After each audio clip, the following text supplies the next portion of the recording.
Bonjour à vous toutes et à vous tous. Ce matin, je reviens vers vous pour faire suite à la vidéo que je vous ai laissée la semaine dernière.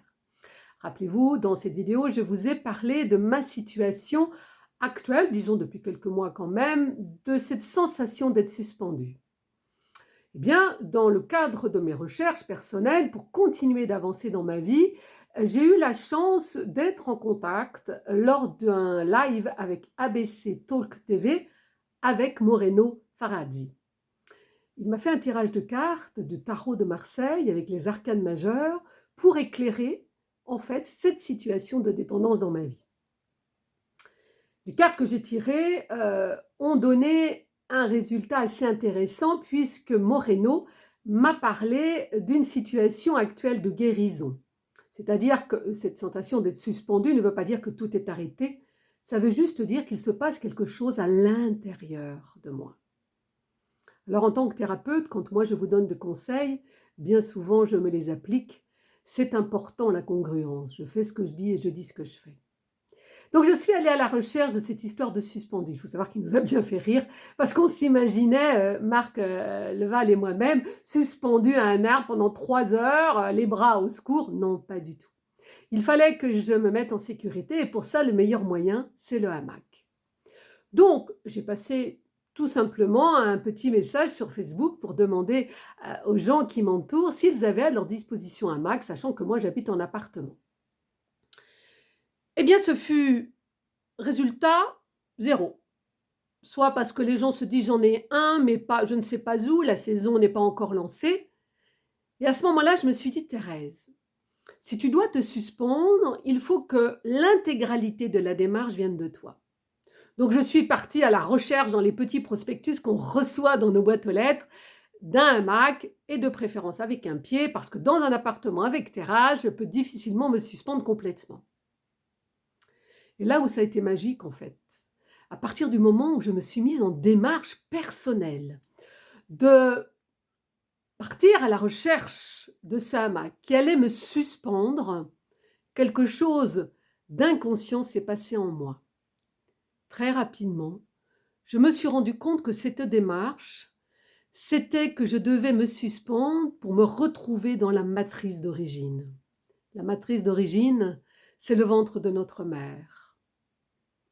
Et nous n'avons pas forcément de souvenir de cette matrice, sauf que dans notre vie, tout au long des années qui passent, il y a comme une réminiscence d'un schéma, ou en tout cas des résonances avec ce qui a pu se passer dans le ventre de notre mère.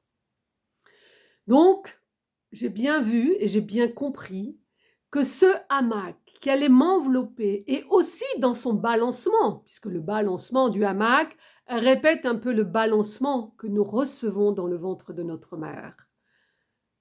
Donc oui, quand je me suis posée dans ce hamac, quand je me suis laissée envelopper par cette toile, que je me suis aussi laissée bercer par le son des oiseaux, ces chants merveilleux, de ces arbres qui entourent le logement dans lequel je vis. Et petite chose importante quand même, sachez que depuis quelques années, je suis revenue dans la ville de ma naissance. Je n'ai pas choisi ce retour, c'est la vie qui m'y a envoyé, c'est l'univers qui m'y a envoyé. Et depuis quelques années, pas à pas, je pose des actes importants pour moi en tant que Thérèse, entité à part entière, détachée des conditionnements parentaux et d'éducation. J'avance à la connexion avec qui je suis vraiment dans mon unité. Donc oui, je me suis de façon ludique quand même replacée dans cette matrice au sein de ce hamac. Je me suis laissée bercer, je me suis laissée envelopper. Je suis retournée dans ce cocon pour que dans les jours à venir, avec le temps et quand il sera temps, je puisse renaître à moi-même pleine et entière. Le chemin est le chemin de la vie. Et même si je suis thérapeute, il reste en moi ces petites zones nécessaires pour que je puisse prendre une place complète et entière, pour que mon accompagnement, au jour le jour, mois après mois, année après année, soit dans la plus grande des justesses, parce que je suis moi-même. Dans cette grande justesse, avec mon accompagnement. Voilà. Je voulais vous apporter cet éclairage parce qu'il me semble important aussi, de vous montrer que quand on est thérapeute, on a nous aussi dans nos vies des moments où il est nécessaire de revenir à soi, de retrouver son unité, de travailler sur ces petites choses encore qui restent à soulever. Vous savez, les petits cailloux, les tout petits grains de sable au fond de la mare. Et je crois qu'aujourd'hui, j'ai fait encore un pas. Je tiens à remercier Moreno Faradzi pour cet éclairage et à toutes les personnes que j'ai croisées aussi pendant ce temps où j'ai eu à retrouver ce hamac. Je vous souhaite à vous aussi des chemins de lumière, des rencontres éclairantes et des petites parcelles de vous qui vont prendre enfin leur place.